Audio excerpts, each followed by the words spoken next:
Hydro power station अगर नाम सुनते हो आप तो सबसे पहले माइंड में क्या आता है? तो if you are from Maharashtra तो हमें सबसे पहले याद आता है Koyna, right? Koyna, yes Santosh, right. So Koyna hydro power plant. Okay, after that इसके बाद जो हमें याद आता है वो, अगर आप मुंबई पुणे हाईवे से अगर ड्राइव करके जा रहे हो ओल्ड हाईवे से, तो बड़े बड़े पाइपलाइंस आपको दिखेंगे, उनके बारे में आप सोच सकते हो। Then if we talk about the hydro power station, we also come to know about that it is related with some water energy. So let me tell you frankly, water is just a medium.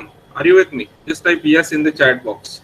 Water is just a medium, but the real energy conversion which happens is a potential energy. What is the word? Potential energy. So potential energy is being stored in the form of, or we can say them as a medium of water on the high area or high level area, and then that water is basically taken down so that it will create a head, water head, we can call it as an arrangement to convert a potential energy into a kinetic energy, and we required some devices to do that, and the very famous device which is useful is called as a turbine. So how many of you have heard this word before, turbine? And if you have heard the turbine, what type of turbine you have heard? Maybe you have heard, just type it in the chat box, your answers. Yes, you have heard of gas turbine, impulse turbine, Francis turbine, steam turbine, Kaplan turbine, right? Then these all types of turbines are basically converting the energy from potential energy into the kinetic energy and mechanical energy, and then it is converted into electrical energy by use of our generator. So now we can call it that turbine is a prime mover, like we have seen in thermal power plant. Steam turbine is a prime mover, and here this hydro turbine, where impulse turbine and reaction turbine plays an important role. Okay, so we'll start with the today's topic. So I hope you all are ready and seems interested in this topic. So just type interested in the chat box if you are feeling interesting related this topic today. It's hydro power station, its working, its advantage, disadvantages, how to select site, okay, what exactly the layout, how the system works, what are the different components, right? Yes, so the students are interested. Yes, perfect. Yes, so I can understand from your chat box that you are there attending properly. Okay. So let's start with the advantages of hydroelectric power station. Like, before going to the hydro power station, we just compare it with the other power stations. Say for example a thermal power station. What happened in a thermal power station when we talk about starting of a power plant, and the plant is providing the electricity? ये process में thermal power plant is requiring almost 8 to 10 hours to start its initial, what we can say, initial power generation. Whereas in hydro power station, you can immediately start the production. That is the first advantage, you can say. Second advantage, you can compare it with the cost of a fuel. So अभी हमारे hydro power station में कोई cost involved नहीं है, because कोई fuel burn नहीं होता है. Only thing is that water we require, and that water is with the help of the rain and the water cycle in the nature, it is automatically acquire the potential energy and get stored and at the top of the mountain. Okay, so height पे जाके water अपने आप क्या हो रहा है, store हो रहा है. So there is no any fuel cost, or cost of generation is very less in the hydropower plant. Then if we talk about the charges related with the power plant operation and running. So second point you can write down, that is a less or very small running charges. Okay, it's freely available. Now there is no any burning process. Do you think there is any burning process in the hydropower station? No. So if there is no burning process, there is no any chance of having a smoke or a fume, right? So it is a very neat and clean type of power station. Then if we talk about the, definitely Santosh, yes, ash is also not there because of the no burning process, right? So ash भी नहीं है और coal भी नहीं है, कोई दूसरा fuel भी नहीं है. So its construction is simple if we compare it, because क्या करना है आपको, एक डैम कंस्ट्रक्ट करना है, पाइप्स जो है वो नीचे तक लेके आना है और वहां पे टरबाइन और वाटर के साथ उसको क्या करना है, इंगेज करना है। तो यहाँ तक तो काफी आसान है समझना। आगे बढ़ते हैं। When we talk about this hydropower station, it requires a very less maintenance. Why less maintenance? Because you have the water tubes or water stacks, उसको क्या कहते हैं हम देखेंगे आगे, और उसको किस तरह से मेंटेन करते हैं वो भी देखेंगे। But except for leakage and prevention of corrosion, you just note it down ना, जो मैं आपको बता रहा हूँ, जो फिर भी आज मैं आपको दिख नहीं पा रहा हूँ क्योंकि मेरा कैमरा का थोड़ा इशू हो गया है, but you can observe it, you can hear it and note it down so that you can understand this concept properly. So हमारे पास जो इक्विपमेंट्स है उनका दो तरीके का मेंटेनेंस हमें करना रहता है। एक होता है लीकेज से रिलेटेड, अगर हम हाइड्रो पावर स्टेशन का सिस्टम समझते हैं अभी थोड़ी देर में, और दूसरा जो होता है वो करोजन प्रोटेक्शन, मतलब उसको आप कोटिंग जो है वो प्रोवाइड करते हैं। तो इस तरह से दो जो है वो आपके मेंटेनेंस कैटेगरी में आते हैं। Apart from that electrical maintenance, mechanical maintenance, instrumentation maintenance, ये सारी चीजें जो है वो कॉमन है। Okay, after that starting time is very less, हमने देखा 10 मिनट्स में शुरू होता है। It has a very long life. अगर हम बात करेंगे भीरा, भिवपुरी, खोपोली, ये वो प्लांट्स है जो टाटा पावर या फिर टाटा के कंपनीज ने उस समय पे क्या बोलते हैं उसे इंस्टॉल किया था, और अभी भी चालू है। 100 इयर्स के बाद भी वो चालू है, 110 इयर्स के बाद बेसिकली। तो 1906 में शायद वो कंस्ट्रक्ट किए थे प्लांट्स। एंड देन एक और बात है जो शायद हमारे इंडिया में ऐसा पता नहीं क्यों होता है या क्यों हो गया पिछले कुछ सालों में, जैसे कि आपने अभी देखा Air India was also with Tata. So Koyna का जो प्रोजेक्ट है that was also earlier designed and developed by the Tata Power, या टाटा उस समय पे टाटा हाइड्रो इलेक्ट्रिक कंपनी था। But after that government has allotted that project to some other governmental body or something. So ये सारा हिस्ट्री कभी कभी ऐसे लगता है कि why it is happening. Okay, so it's definitely out of the track, but you can understand इतना बड़ा प्रोजेक्ट है कोयना का अगर हम देखेंगे, so it's more than almost 4000 megawatt का कैपेसिटी है उसका एक्चुअल कैपेसिटी, एंड उसमें से जितना एक्वायर कर पाए उतना अभी वर्किंग में होता है। Then we can say that additional capacity से हम उसे फ्लड कंट्रोल, मतलब इलेक्ट्रिसिटी तो जनरेट करता ही है, but because of the dam it helps in the irrigation and flood control. Flood control क्यों होगा? Because you have a dam, जितना भी एक्सेस वाटर है वो वहां पे पहले ही स्टोर किया जाता है। इसके बावजूद भी कभी कभी फ्लड आता है। इसका मतलब ये है कि डैम ने अपना काम जो है वो पूरा किया था, कोशिश पूरी की थी, but source of water was so high, जहां से इनकमिंग ये सोर्स आ रहा है वो इतना ज्यादा था कि वो डैम की कैपेसिटी के बाहर हो गया, और वो फिर फ्लड लाइन के भी हमारे बाहर आ गया। तो इसे हम क्या कहते हैं, it's like it's happen only in ऐसे 10-15 साल में या 20-100 साल में ऐसे एक बार होता है, but most of the time the dam is basically controlling the flood. Okay, so आगे बढ़ते हैं। नेक्स्ट एडवांटेजेस, आप ये सब लिख रहे हो मेरे ख्याल से, right? So if we talk about the installation of hydro power plant, we required a skill man power,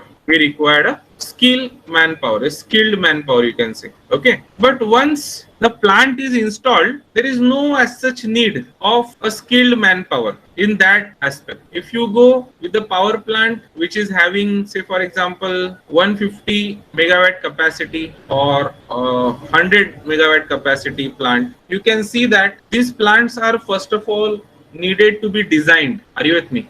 So when they are supposed to be designed, you require a very high level of intelligence and the experience of the people. But if you are just told to just check with the monitoring parameters, you just check with the pressures at different levels, you check the water level, you check the position of wall, you check the position or temperature of a generator. So this kind of work is not considered that much skilled work. Okay, are you getting my point? Just type yes in the chat box. Perfect. So now if we talk about this particular hydropower station, these are the advantages, but most of the people may look at the negative side of the this power plant.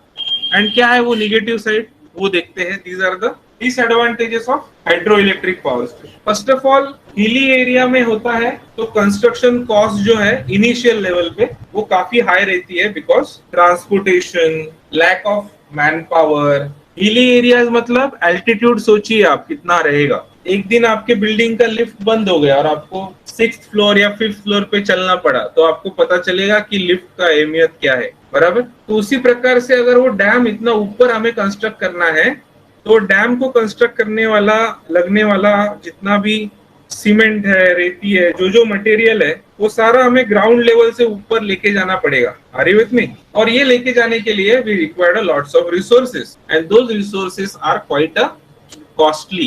And then the hydropower station, though you can see there is no running cost or very minimum running cost, it has a very highly capital intensive cost during the installation. Okay, तो ये आपको समझ में आया कि install करते वक्त बहुत खर्चा होने वाला है, और जब ये खर्चा करोगे, आप ये कंस्ट्रक्ट करोगे विदाउट एनी डिफेक्ट, ऐसा नहीं कि 19-20 खर्चा किया, प्रॉपर तरीके से खर्चा किया, तो ही वो 100 साल जो प्लांट है आपका वो चलेगा और आपको पैसा देता रहेगा। Okay, so this is a very first disadvantage, that due to the construction of dam in the hilly areas we are incurring a higher capital cost. Then second one, which most of the people can think negatively about it, that is the availability of water. Do you think that water is always available 24/7 with the rain?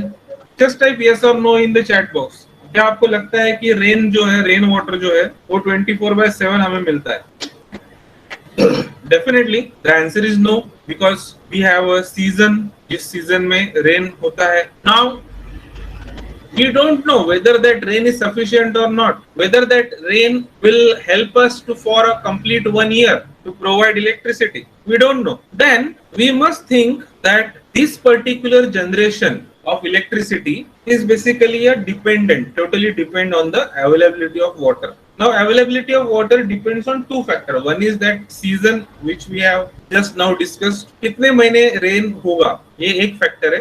Second, ये dam का catchment area कितना है। What is the word? Catchment area. आपके notebook में लिख लीजिए ये word, और फिर बाद में जाके गूगल पे सर्च कीजिए कि ये क्या होता है, कैचमेंट एरिया का मतलब क्या है। मैं समझा रहा हूँ वैसे, बट फिर आप भी थोड़ा उसके ऊपर सर्च कीजिए। ये डैम को जुड़ने वाला जो रिवर या फिर जो वाटर बॉडी है, वो कितने एरिया में गिरा हुआ रेन को कलेक्ट कर सकता है, उसको बोलते हैं catchment area. So now if I ask you a question, ये जो कैचमेंट एरिया है किसी डैम का, वो ज्यादा होना चाहिए या कम होना चाहिए? Type your answer in the chat box. Yes, answer will be more और लेस। ये दो ऑप्शन है आपके पास। मोर का मतलब है catchment area should be more, less का मतलब है catchment area should be less.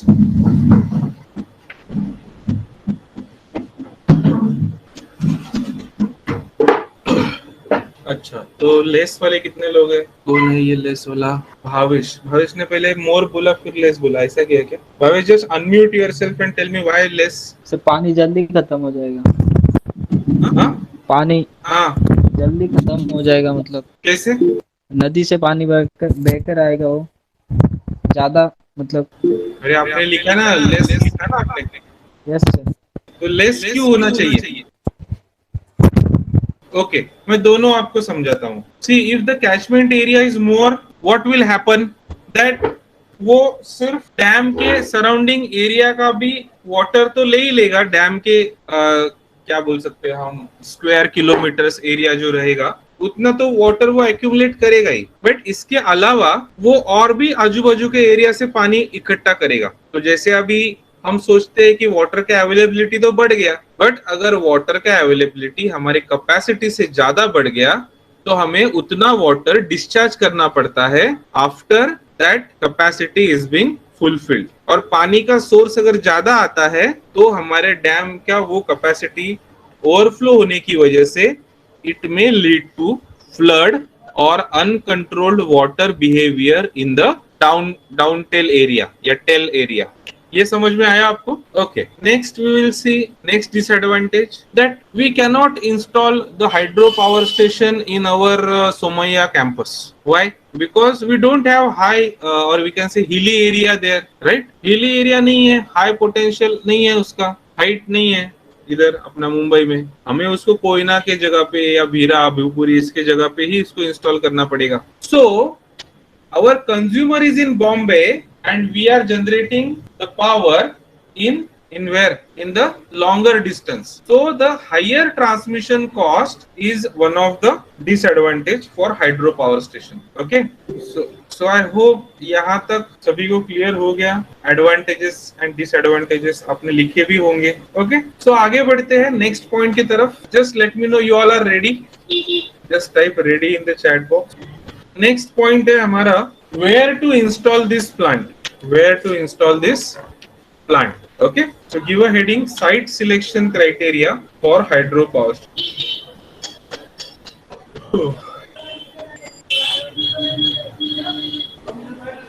आपको एक इमेज में दिखाता हूँ so that you can understand the importance and the जो उसका क्या बोलते हैं हम, कितना उसका सिग्निफिकेंस है वो आपको पता चलेगा। तो इतना बड़ा डैम आपको कंस्ट्रक्ट करना होता है, उसके पीछे बहुत सारे स्क्वायर किलोमीटर्स एरिया को हमें वाटर कैचमेंट एरिया को यूज करना होता है। सो अभी हम देखते हैं कि ये किस कहाँ पे इंस्टॉल करेंगे। ओके, साइट सिलेक्शन क्राइटेरिया देखते हैं। So make sure you note down in your notebook this small points.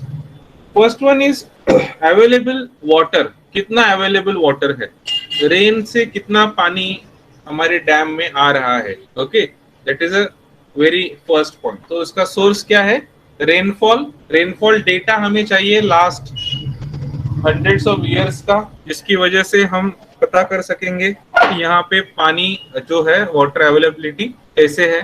That is the first point. Second, we should also know whether there is any drought, यहाँ पे कभी भूख क्या बोलते हैं उसको,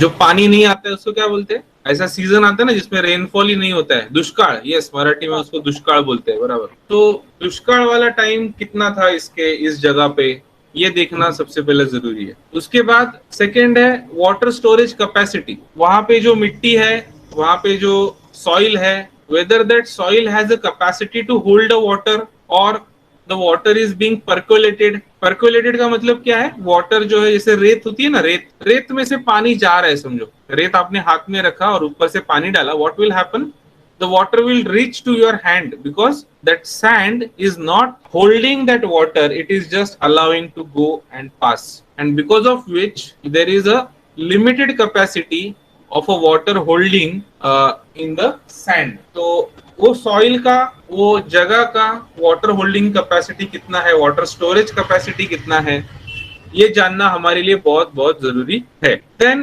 next one is again very important, water head. Water head क्या होता है कि जो वाटर स्टोर होता है, जिसकी पोटेंशियल एनर्जी स्टोर होती है, वो कितने हाइट पे स्टोर होता है। अच्छा, हाइट पे मतलब from the mean sea level, MSL। अगर आप रेलवे से ट्रेवल करते हैं तो आपने हर एक स्टेशन पे लिखा होगा कि समथिंग मीटर्स अबाउ MSL, ऐसा कुछ तो दिखेगा आपको। कितने लोगों ने देखा है, just type MSL in the chat box. MSL stands for mean sea level, और मीन सी लेवल से ऊपर कितना हमारा जो पावर प्लांट है वो हम कंस्ट्रक्ट करने वाले हैं, या हमारा डैम जो है बेसिकली वो कंस्ट्रक्ट करने वाले हैं। इससे हमें पता चलता है कि हमारे डैम का जो कैपेसिटी है, डैम का जो इफिशियंसी है, वो कैसे रहने वाला है। ओके, परफेक्ट, हाँ बरोबर, संतोष। समुद्र सपाटीपासूनची उंची, बरोबर। पुढे बघूया, हेड ऑफ द वॉटर जेवढं जास्त असेल तेवढं आपल्याला चांगलं। Okay, next is again very important, that is accessibility of the site, accessibility in terms of the road transport, in the air transport, or from the steepness। Steepness मतलब क्या, जैसे मैंने कुछ महीने पहले कलसुबाई जो है ये ट्रैक पे मैं गया था, जैसे ऊपर पहुंचा इट वाज अराउंड 6 या उतार, संदीप राइट, उतार किती त्याचा हे आहे। सो कलसुबाई पे जो गया था मैं, तो वहां पे काफी लंबा था, because it was the highest peak in the Maharashtra, और वहां पे जाते जाते it was like very horrible condition for that 6 hours of walking, basically climbing, you can say trekking. तो एक वहां पे पता चला, अगर वहां पे आपको डैम कंस्ट्रक्ट करना है जिसके खुद में मतलब एक thousands and lakhs of cusec meters का वाटर वहां पे रहने वाला है, तो उसका स्ट्रेंथ कितना ज्यादा होगा, स्ट्रेंथ ज्यादा होगा उतना मटेरियल को हमें ऊपर लेके जाना है. So let's see whether that site is easily accessible, whether that site has a proper we can say cost, not cost, yes definitely accessibility में cost भी आएगा, cost and what type of land it is, ये सारी चीजें उसमें important है. Next distance from the load centre, distance from the load centre, load centre से कितना दूर है हमारा प्लांट, ताकि हमें कितना ट्रांसमिशन टावर्स वगैरह इंस्टॉल करना है, ये सारी चीजें उसमें पता चलेंगी. And the last one is type of land of site, किस तरह का लैंड वहां पे सॉइल को पजेस करता है, whether that soil has a bearing capacity. तो आपने कभी वो भी सुना होगा कि जो अभी तो आरसीसी कंस्ट्रक्शन में घर होते हैं, बट गांव में अभी भी शायद कुछ घर ऐसे होते हैं, उसको बोलते हैं लोड बेयरिंग घर, ऐसा कुछ सुना है कि आपने, लोड बेयरिंग हाउसेस ऐसा रहता है. तो उनका क्या है, उसमें आरसीसी स्ट्रक्चर नहीं होता है, it has only the walls और जो भी उसका फाउंडेशन है, और पूरा जो आपका लैंड है वो लैंड के ऊपर सरफेस पे वो उसका जो भी लोड रहेगा वो सारा उसमें डिस्ट्रीब्यूट कर देता है. Okay, so similar kind of अगर स्ट्रक्चर आप वहां पे हिली एरिया में बना रहे हो,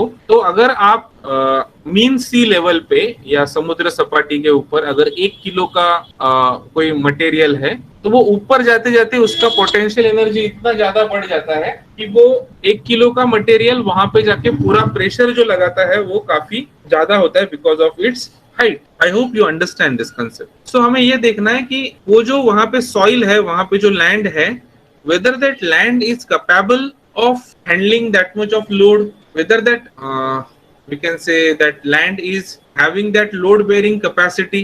Okay, perfect. So now we'll see how this hydroelectric power plant is basically working. तो इसका schematic जो diagram है वो हम लोग अभी देखते हैं. So this is the schematic diagram of hydroelectric power station where we have just understand this layout. जैसे कि अभी we have seen like in past discussion that we required availability of continuous water. penstock बोलते हैं उसको, जो बड़े बड़े pipes हम देखते हैं ना, those pipes are called as a penstock. Penstock are basically carrying the water from the dam to the turbine inlet. Turbine भी ये थोड़ा अलग तरीके का दिखाया है, कैसे वो अलग है वो मैं बताता हूँ आपको. जनरेटर जो है उसका शाफ्ट अगर आप देखेंगे तो वो किस तरह का है, जरा मुझे कमेंट्स में बताइए. जो शाफ्ट है आपकी जनरेटर का, that shaft is not horizontal, it is a vertical. Shaft vertical है. समझ में आ रहा है आपको मैं क्या बोलना चाहता हूँ, आप क्या समझ रहे हैं? So shaft is vertical and your hydro power station में जो जनरेटर यूज होता है उसका अगर आप देखेंगे तो उसका जो डायमीटर है, the diameter is very small. Sorry, not diameter, axial length is small and diameter is big. Okay, diameter is big and axial length is small. मतलब अगर हमने उसको वर्टिकल शाफ्ट पे देख रहे हैं आप, तो आप देखिए वो ग्रीन पोर्शन जो है, मैं आपको यहाँ पे माउस पॉइंटर लेके दिखाता हूँ. I don't know whether it is visible to you और नॉट. तो ये जो ग्रीन वाला जो पोर्शन है, that is your, this part is your, we can say the rotor of a generator. तो जो रोटर ऑफ अ जनरेटर है उसका डायमीटर जो है वो लंबा होता है, ज्यादा होता है, और जो उसका एक्सियल लेंथ है वो कम होता है. ओके, तो this is a special feature of your generator used in hydro power station. इसके अलावा भी बहुत सारे हैं, वो भी हम देखेंगे हमारे आगे लेक्चर में. आगे देखते हैं कि इसका लेआउट किस तरह से होता है, स्कीमेटिक डायग्राम किस तरह से हम देखते हैं इसका. When the source of water is available in a natural way like lake or reservoir at a higher elevation, or we can say that we can have a artificial reservoir that can be constructed by the dam. We are constructing a dam near the river. The river is at higher elevation, ऊंचाई पे है river, वहां पे dam construct किया, dam के through water accumulate किया, and then as you see in the diagram the dam is being constructed and it is taking the water to the ground level. Though it is shown very what you can say, very small here, but we can say that penstock is a very large pipelines which is carrying the water from the high elevation to the low elevation. Then we see that the water surface in the storage reservoir is like a headrest level. यहाँ पे आपने head pond जहाँ पे दिख रहा है आपको, उसके ऊपर जो water level दिख रही है, that is called as a head race. headrest level, or we can say the water head. Now this is measured with respect to the MSL. Okay, then this water is from the intake or head point. You can take that water through the penstock, or sometimes there are canals also. Okay, there are sometimes canals, and penstocks is a closed one, canal is a open one. तो आप अगर किधर मुल्शी dam पता है आपको, मुल्शी dam के यहाँ पे आपको गलती से भी किधर कैनल में वगैरह ये नहीं होना है, एंटर नहीं होना है. This safety should be taken very thoroughly, क्योंकि वहां पे ना ओपन कैनल सिस्टम है, और वहां पे अगर कोई आदमी गया तो सीधा वो जनरेटर में कट के ही, मतलब टरबाइन में कट के ही वापस नीचे जाएगा, because that open canal is very much dangerous. Okay, some areas we have it, sometimes we have penstock. Now if we talk about this method, अभी जैसे मैंने आपको बताया, there is a open canal and there is a penstock. आप क्या prefer करेंगे? What will you prefer? Just type it in the chat box. आप penstock prefer करेंगे या open canal prefer करेंगे? Okay, so if we are selecting penstock, there should be some disadvantage of open canal system, right? Yes. So what are those disadvantages? Type it in the chat box. Open canal system के ऐसे क्या disadvantages है जिसकी वजह से आप penstock select कर रहे हो? दो penstock is very much costly affair. Open canal में क्या क्या problem है ये बताओ मुझे जरा. Open canal system के problems बताना है. सबसे पहला problem है open canal system का, नहीं force वगैरह सब मिलता है, वो कोई problem नहीं. आपको ऐसा लग रहा है कि पाइप में डाला पानी तो ही फोर्स आता है, ऐसा नहीं है, वो हाइट की वजह से फोर्स आता है. ओके, हाँ, accident, yes Anil Kumar, accident हो सकता है, मतलब it is not a safe, या सेफ्टी के पॉइंट ऑफ व्यू से रिस्की है. सेकंड डिसएडवांटेज क्या है ओपन कैनल का? उसमें इवेपोरेशन होता है. Do you all agree with me? Evaporation of the water while journey from the headrest to the tailrest. Then also another disadvantage is that it may lead to the seepage, water seepage to the, क्या बोलते हैं, जो जमीन है नीचे का, उसमें water seepage हो सकता है. तो ये थोड़ा नुकसान वाला काम है लॉन्ग रन में. और अगर हम बात करेंगे हमारे शॉर्ट टर्म की, तो उसमें अगर खर्चा हो भी रहा है तो भी we can have the stone and impurity added in the water which can damage the turbine blade. Very right Sandeep. But yes, there is a different kind of filter mechanism is there, but though that filter mechanism is there, that filter gets choked, and sometimes this kind of condition happen. It's very important to understand. Yes, sometimes some people do suicide in the dam, and that body is also sometime coming to the turbine and all. If it is not coming, then it is in the trash rack. उसको trash rack बोलते हैं, trash waste बोलते हैं, वहां पे वो body आके collect होता है.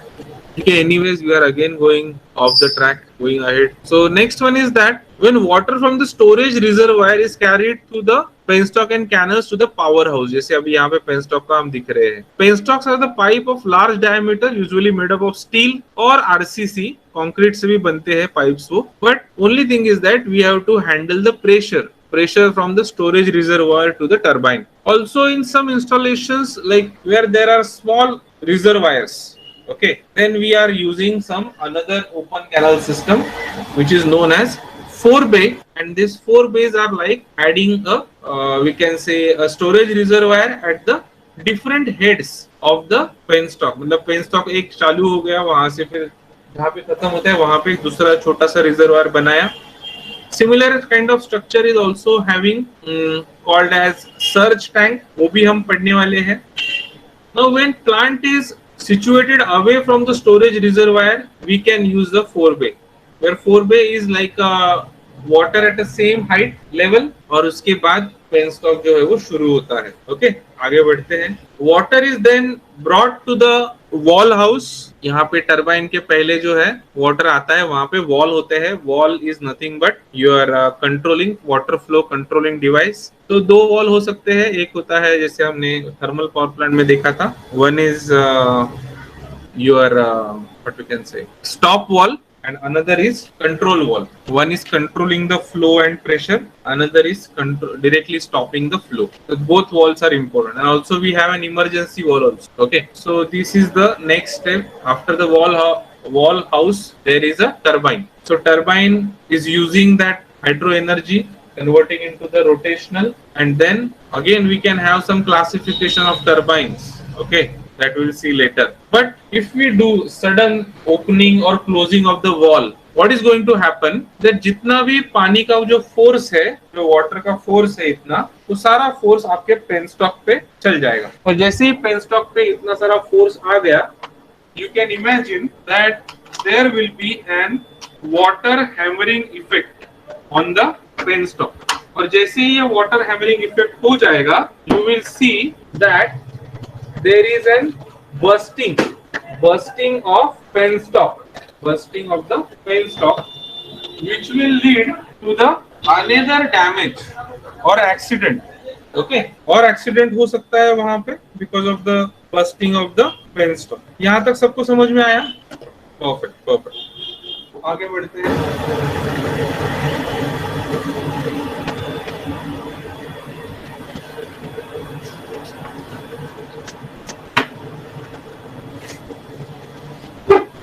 Now, next point is that when we talk about the turbine, and now turbine is driving the generator, as we have already seen, that generator is vertical axis. It has large diameter. It has small axial length, and apart from that, it has more number of poles than comparing it with the generator used in a thermal power plant. Yes.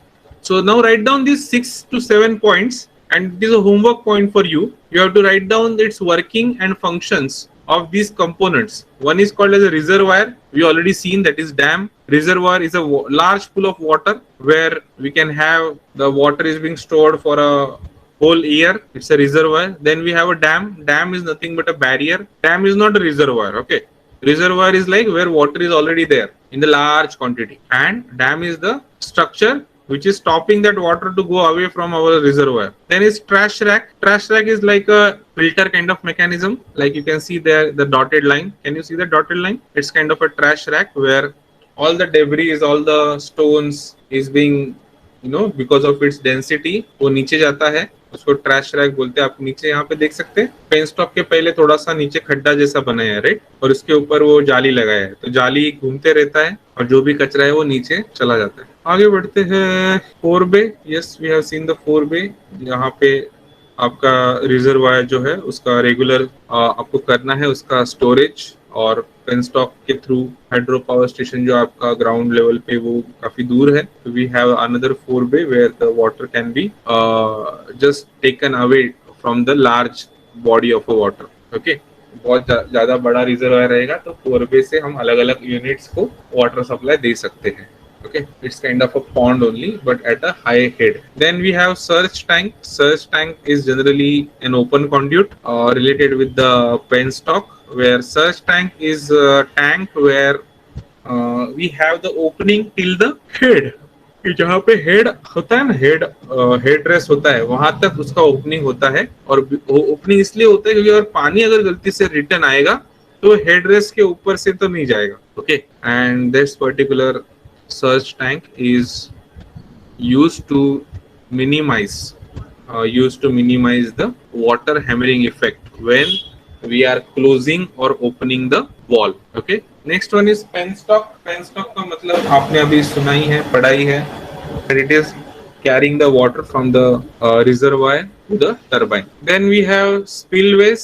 Yes, rainy season river flow exceeds the storage capacity, and then we have to discharge the water from the reservoir, and that is called as a spillways. तो हमने अभी जो एक diagram देखा था जहाँ पे बहुत बड़ा डैम था और वो डैम से पानी गिर रहा था जो आपने देखा, that is nothing but called as a spillways.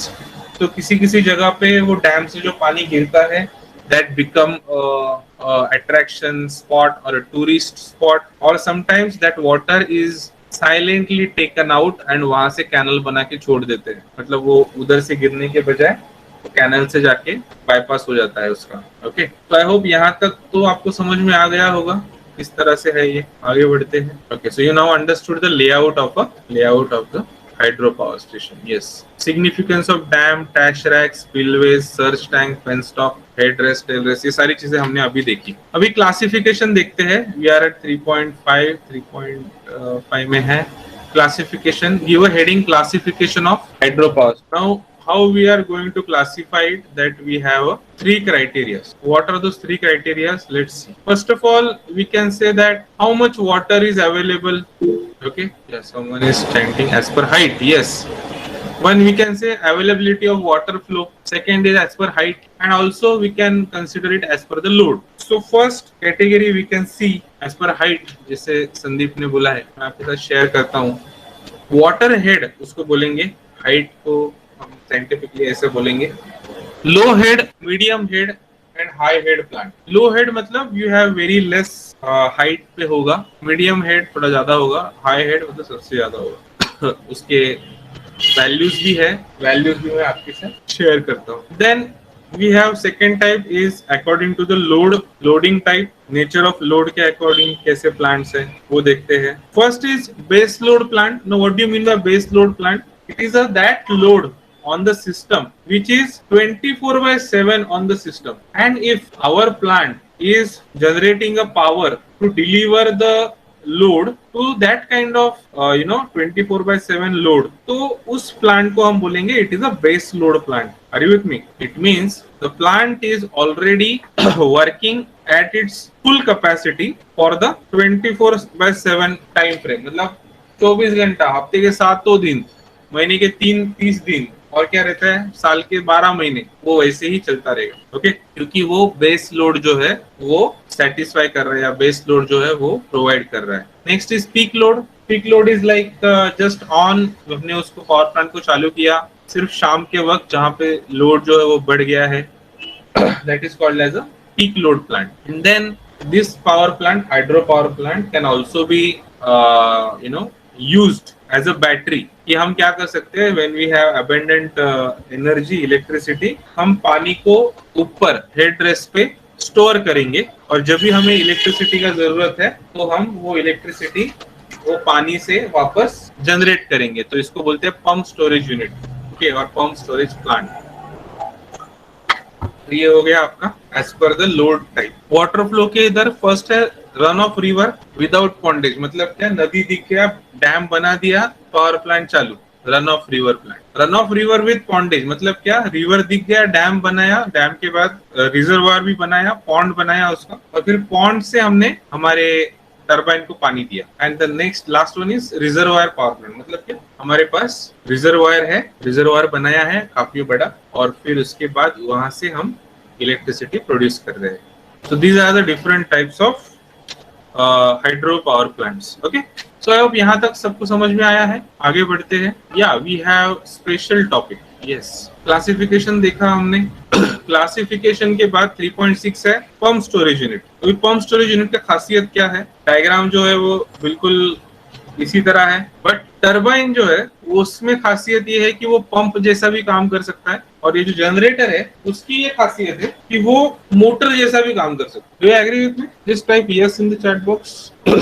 सो आपका जनरेटर ही पंप है, सॉरी जनरेटर ही मोटर है, और आपका पंप ही टरबाइन है, या टरबाइन ही आपका पंप है, मोटर ही जनरेटर है. मतलब इट्स इंटरचेंजेबल. इंटरचेंजेबल हो गया तो ये पंप स्टोरेज यूनिट इस तरह से काम करता है. नाइट टाइम में हमारे सिस्टम पे लोड काफी कम होता है, and because of the lower load that electricity anyhow we have to generate and consume, and if it is not being consumed it will lead to the efficiency of a plant or a system, and because of which we have this kind of mechanism where extra electricity can be utilized to pump the water. अच्छा, अभी आपके mind में आएगा sir ये दोनों एक साथ होता है क्या? तो नहीं, ये होता है as per batch. मतलब रात को that machine will act as a motor and pump set, and during the day or during the Diwali time it will act as a turbine and generator. यहाँ तक क्लियर हो गया सबको?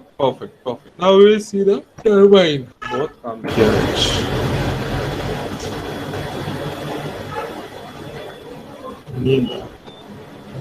Now this is the turbine blades. Now water is flowing in a radial direction. Now what do you mean by radial direction? Radius के दिशा से पानी आता है, और एक्सेल मतलब ये एक्सिस जो है, ये जो शाफ्ट जो है वो एक्सियल डायरेक्शन से पानी बाहर जाता है. So it's called as a radial inlet, axial outlet. Okay, this is the one of the turbine used in the hydro power station where you can see the generator which has multiple poles. Multi-pole generator रहता है ये, and then it has smaller diameter and उसका जो sorry really sorry smaller axial length, इसको axial length बोलते हैं, and diameter जो है वो बड़ा रहता है. Sorry really sorry for that. ये ऐसा होता है कंफ्यूजन, तो आप एग्जाम के टाइम पे ध्यान में रखो. It has a bigger diameter and smaller axial length. Okay, axial length मतलब क्या, ये वाला. डायमीटर मतलब या ये पॉइंट से लेके ये पॉइंट तक, या orange to orange. Okay, so diameter बड़ा है जनरेटर का और जो एक्सियल लेंथ है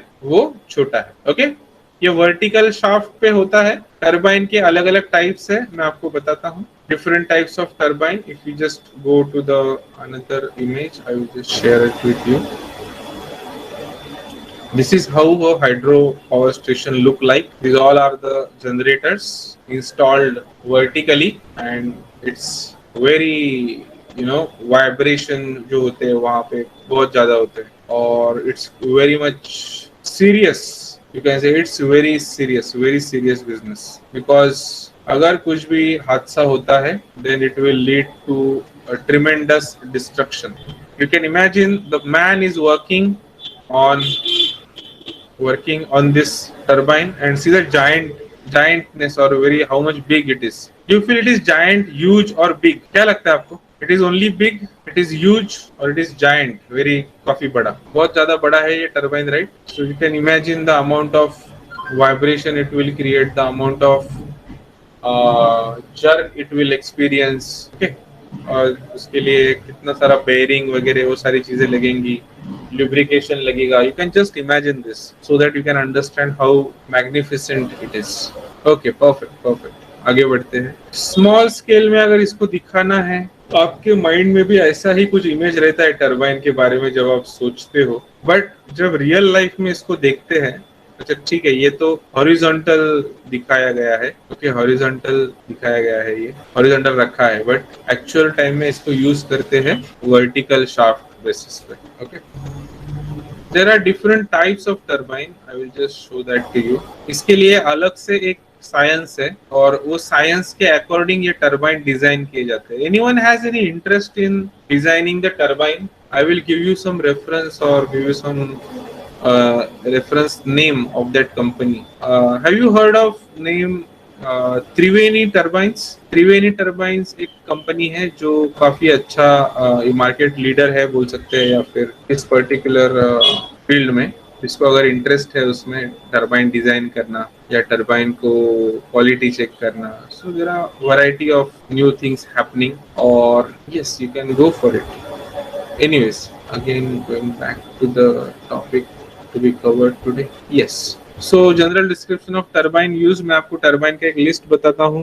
Impulse turbine, then reaction turbine, then we have Kaplan, Francis, Bulb, different types of turbine. Okay, write down in your notebook. First one is a impulse turbine. वो turbine का नाम है Pelton wheel, जो अभी आप देख रहे हो यहाँ पे. यस, ये जो टरबाइन है it's a impulse turbine. Now what do you mean by impulse? So water जैसे ही इम्पेंज होगा आपके टरबाइन पे, तो it will create one force, and that force will be called as a impulse. एक बार वो उसके ब्लेड पे आ गया पानी, उसके बाद वो पानी वहां से निकल जाएगा, और निकलते वक्त उसने कुछ नहीं करना है. जब वो आएगा ना पानी, तो वो घूमेगा. जैसे कि आपने देखा होगा, आपने शायद कभी किया होगा, यू हैव अ वाटर होज, आपके हाथ में पानी का पाइप है, और वो शायद आप लोग पार्ट टाइम वाले हैं ना, तो आपको मैं थोड़ा और आपको समझेगा ऐसा एग्जांपल देता हूँ. समझेगा मतलब you are able to relate that. Okay, don't take me otherwise. आपके कंपनी में कंप्रेस्ड एयर रहेगा, राइट? कंप्रेस्ड एयर है सब लोग के, किसी के कंपनी में रहेगा. कंप्रेस्ड एयर पाइप आता है, पता है क्या आपको? कंप्रेसर से वो एक पाइप आता है जिससे आप लोग मतलब वहां पे क्लीनिंग वगैरह कर सकते हैं, या फिर वो प्रेशराइज एयर को यूज कर सकते हैं, राइट? तो दैट कंप्रेस्ड एयर का जो पाइप है, वो अगर उसके सामने आपने कोई चीज रखा जो फ्री मूविंग चीज है, और उसके ऊपर आपने उसको हवा को क्या किया, ऐसा उसके ऊपर रखा, तो क्या होगा, वो चीज जो है वो आगे चला जाएगा. वो चीज कुछ भी हो सकता है, पेपर हो सकता है, आपका शूज हो सकता है, कुछ भी जो लाइट वेट है, और उसको वो हवा का प्रेशर से वो चीज आगे जाएगा. इसका मतलब होता है इम्पल्स. इम्पल्स समझ में आया आपको? ओके अभी दूसरा टाइप जो होता है ना, इम्पल्स समझ में आया, मतलब वो प्रेशराइज एयर उसके ऊपर गया और उसने उस चीज को डिसलोकेट किया। ओके उसको बोलेंगे हम impulse reaction, impulse sorry not impulse reaction, it's a impulse activity. Second type जो होता है टरबाइन का, उसको बोलते हैं रिएक्शन टरबाइन। क्या बोलते हैं? Reaction turbine. अभी उसी पाइप को आपने हाथ से छोड़ दिया, छोड़ दिया मतलब आपके हाथ से वो फिसल गया। होता है ऐसा कभी कभी। तो जब भी ऐसा होगा तो आप ऑब्जर्व करेंगे कि वो पाइप अपने ही मस्ती में डांस करने लगता है। मतलब because of that pressurize air, that pipe starts dancing, इधर जाएगा उधर जाएगा, and because of that you can see the displacement और dislocation of the source itself. जो सोर्स है उसका ही क्या हो रहा है? डिस्प्लेसमेंट हो रहा है, उसका ही लोकेशन चेंज हो रहा है। तो उसको बोलते हैं रिएक्शन टरबाइन। तो इसका एक अच्छा एग्जांपल मैं आपको देता हूँ। ये समझना थोड़ा डिफिकल्ट है बट एनिमेशन से आपको शायद समझ में आएगा ये। आज बात करेंगे भाई इम्पल्स टरबाइन और ये, आज बात करेंगे भाई इम्पल्स टरबाइन और ये।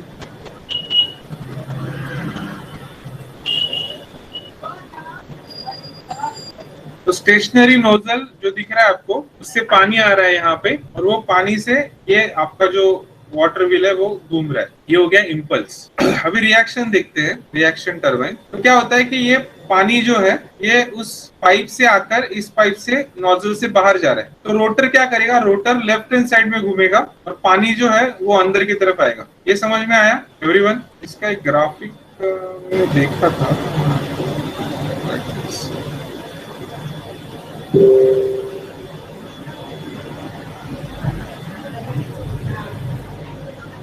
सर हा सर याच्यासाठी सर एक बेस्ट एक्झाम्पल आहे सर. ते सर दिवाळीची सर चक्री आपण लावतो ना सर, येस ती रिएक्शन वरच चालतं ना सर, बरोबर ना सर? बरोबर बरोबर good. Everyone clap for him, for Nilesh ना. हो sir. Good observation. So these are the two types of turbine. One is impulse and दूसरा रिएक्शन. सो इम्पल्स में फर्स्ट हमने देखा पेल्टन व्हील, और रिएक्शन में जो है वो है आपके टाइप्स है Francis turbine, Kaplan turbine and propeller type turbine. Okay these are the types of turbine. इसके ऊपर आपको इसका इमेज जो है वो ड्रॉ करना है. You have to search it on the Google and then you are going to write down its homework. Okay. So अभी आज मेरा तो कैमरा चालू नहीं है, आप लोग अपना अपना कैमरा चालू करो. Everyone, I want to see your faces. तो सब लोग वर्क फ्रॉम होम ही कर रहे हैं क्या? Study from home? कोई जॉब पे वगैरह है ऐसा नहीं है ना कोई? है रविंद्र किधर बैठा है? साइड पे लगता है. चलो गुड. सो हम लोग आज इधर ही रुकते हैं, लास्ट टॉपिक लेते हैं और रुकते हैं. लास्ट टॉपिक ये है, you can close your camera. No, last point ये है कि special features of the generator used. तो उसमें से 5 पॉइंट्स तो मैंने बता दिए आपको. It's a low speed generator. अगर आप लिख रहे हो, ध्यान दे रहे हो तो आप ध्यान दीजिए और लिख लीजिए. हाँ चंद्रशेखर बोलो, क्या हुआ? Just unmute and sir by mistake touch झालं तिथे. ओके. तो जनरेटर का सबसे पहला स्पेशल फीचर है, you can write it down, that is it's a low speed machine. Second, it is salient pole. It has salient pole type structure. Smooth cylindrical rotor नहीं रहता है. Okay. Then it has a large number of poles. It has a large diameter and small axial length. Okay. Then capacity जो होता है that is also very limited. ऐसा नहीं कि 100 megawatt का एक ही प्लांट लगाएंगे, ऐसा नहीं होता है. 100 मेगावाट का प्लांट जो है वो डिवाइड किया जाता है क्योंकि इसका कैपेसिटी है जो वर्टिकल एक्सेस जनरेटर होता है. ये लैगिंग पावर फैक्टर में चलता है आपका जनरेटर. लो स्पीड मशीन है, so it's air cooled. Okay. Then it has a voltage generation from 3.3 kV to 11 kV as per the design of that plant and generator. So we can see that we need to control the excitation in the hydropower station very precisely, because the excitation is required for speed, low speed, then load, different load capacity and the power factor. तीनों की वजह से excitation amount जो है वो vary होता है, and we can have the exciter voltage from 125 degrees to 250 volts. Okay, so I hope यहाँ तक आपको समझ में आ गया होगा. And we have covered our third chapter today. I will be sharing some links with you in the Google Classroom so that you can understand its visuals आप देख सकेंगे वहाँ पे, and you will understand it more. Okay, so we'll stop here today and